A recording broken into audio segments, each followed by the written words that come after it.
Halo teman-teman semuanya. Tidak terasa kita sudah memasuki ruang kolaborasi pada topik 1. Kali ini kami dari kelompok 6 akan menampilkan hasil dari diskusi kami dengan topik prinsip relevansi. Sebelumnya kami akan memperkenalkan diri terlebih dahulu. Yang pertama, Kak Agnes Despriana Borutarigan. Yang kedua, Ayu Ratna Pesi Rumah Hombar. Yang ketiga, Kak Norasi Wita Simbanjuntak. Yang keempat, Kak Prontina Situmorang. Dan yang terakhir, abang ganteng kita, yaitu Bang Riwanto Supriyadi Sinaga. Baiklah, kita akan memasuki ke pemaparan materi. Pada materi kali ini yaitu prinsip relevansi, kita akan mengetahui beberapa bagian topik pembahasan, yang dimana pertama, kurikulum dan prinsip relevansi, yang kedua, implementasi dalam pembelajaran, dan yang terakhir, rumusan prinsip relevansi kurikulum di SD, dan kami memilih di SD Negeri 060827 Medan Amplas. Baiklah, yang pertama yaitu mengenai kurikulum dan prinsip relevansi. Sebelumnya kita harus mengetahui terlebih dahulu apa itu kurikulum. Kurikulum merupakan rancangan atau konsep besar suatu pendidikan yang disusun sebagai pedoman dalam melaksanakan pembelajaran untuk mencapai tujuan pendidikan. Suatu kurikulum dapat dikembangkan menjadi lebih baik lagi di setiap waktunya, tentu saja dengan tujuan memperbaiki kurikulum yang sudah ada. Kemudian pengembangannya harus memperhatikan prinsip-prinsip pengembangan kurikulum yang berlaku.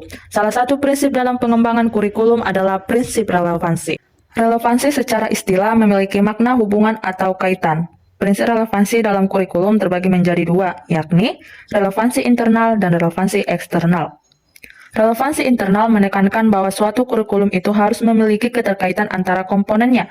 Komponen yang dimaksud yaitu tujuan yang harus dicapai, isi pembelajaran, materi pelajaran, strategi atau metode yang diterapkan, serta alat evaluasi yang akan digunakan.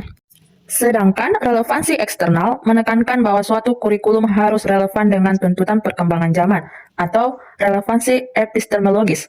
Kedua, tuntutan perkembangan potensi siswa atau relevansi psikologis. Dan yang ketiga, tuntutan sosial masyarakat atau sosiologis. Selanjutnya, pada topik pembahasan yaitu mengenai implementasi prinsip relevansi dalam pembelajaran. Menjadi seorang guru memungkinkan kita untuk dapat menerapkan prinsip relevansi dalam sebuah proses pembelajaran.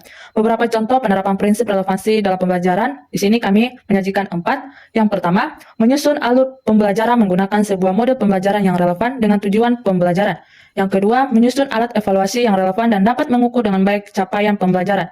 Yang ketiga, menyusun rancangan proses pembelajaran yang disesuaikan dengan kebutuhan siswa. Dan yang terakhir, menyusun rancangan proses pembelajaran yang disesuaikan dengan perkembangan zaman dan nilai-nilai luhur budaya bangsa.